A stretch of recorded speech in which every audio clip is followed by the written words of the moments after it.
السلام علیکم دوستو، کیا حال ہے؟ امید کرتا ہوں کہ سب دوست خیریت سے ہوں گے۔ ندیم وائس چینل میں خوش آمدید۔ 26 اگست 1071 ملاز گرد کے مقام پر بازنطینی سلطنت اور سلجوق سلطنت الپ ارسلان کے درمیان ایک فیصلہ کن جنگ لڑی گئی۔ کہا جاتا ہے ملاز گرد تاریخ کی ان جنگوں میں سے جس نے دنیا کا نقشہ بدل کر رکھ دیا۔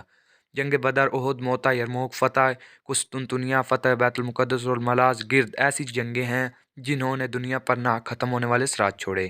تمام یورپ 2 لاکھ فوج لے کر مسلمانوں کو ختم کرنے کے ارادے سے نکل پڑا، بلکہ انہوں نے آپس میں مسلمان ممالک بھی تقسیم کر لیے تھے۔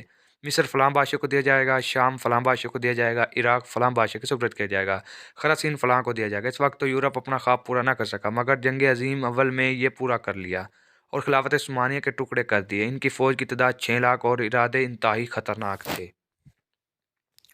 تمام عالم اسلام میں شدید اضطراب کی لہر دوڑ گئی کہ اب کیا ہوگا، کیونکہ ہمارے پاس نہ لشکر اتنا بڑا ہے، نہ کسی ایک سپہ سالار پر لوگ متفق ہیں۔ سلجوق سلطنت الپ ارسلان رحمۃ اللہ علیہ قضائے بدر پیدا کرتے ہوئے صرف 20,000، جی ہاں 2 لاکھ کے مقابلے میں صرف 20,000 فوجی لے کر نکل پڑے اور ملاز گرد پر مقامی پڑاؤ ڈال دیا۔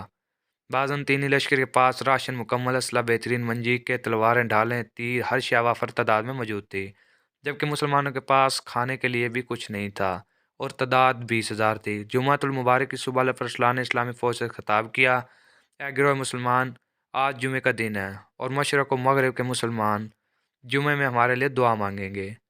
جب جمعے کا وقت گزر جائے گا ہم جان لیں گے کہ تمام دنیا کے مسلمانوں نے ہمارے لیے دعائیں مانگ لی۔ پھر الپ ارسلان نے اپنی کمال کی جنگی حکمت عملی ظاہر کی اور کہا: تم سب میرے پیچھے چلنا، جہاں میں تلوار ماروں تم نے اسی جگہ تلوار چلانی ہے، جہاں میں تیر پھینکوں تم نے اسی جگہ تیر پھینکنا ہے۔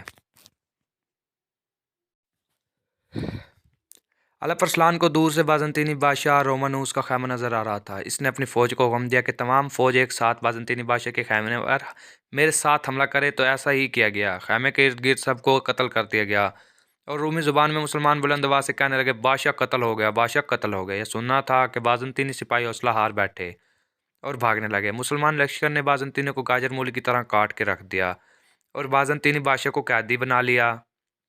شام کو بازنطینی بادشاہ الپ ارسلان کے سامنے قیدی کی صورت پیش ہوا۔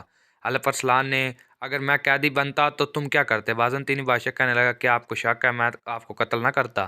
الپ ارسلان نے کہا: تم میرے نزدیک اس قابل نہیں ہو کہ میں تمہیں قتل کروں۔ سپاہیوں کو حکم دیا کہ اس کو لے جاؤ اور دیکھو کوئی اس بادشاہ کو خریدنے کا ارادہ رکھتا ہے۔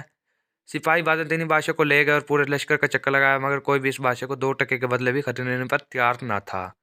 ایک مسلمان نے اس بازنطینی بادشاہ رومانوس کو کتے کے بدلے خرید لیا۔ واپس آ کر سپاہیوں نے بتایا تو الپ ارسلان نے کہا: تم نے بہت اچھا کیا، بلکہ اس کی قیمت تو کتے سے بھی کم ہے، کتا بھی اس سے زیادہ اچھا ہے۔ پھر الپ ارسلان نے بازنطینی بادشاہ رومانوس کو رہا کر دیا اور قسطنطنیہ واپس چلا گیا۔ مگر جب وہ وہاں پہنچا تو اس کے اپنے آدمیوں نے اس کو آگ میں جلا دیا۔ مزید ویڈیو کے لیے میرے چینل کو سبسکرائب کریں۔ شکریہ۔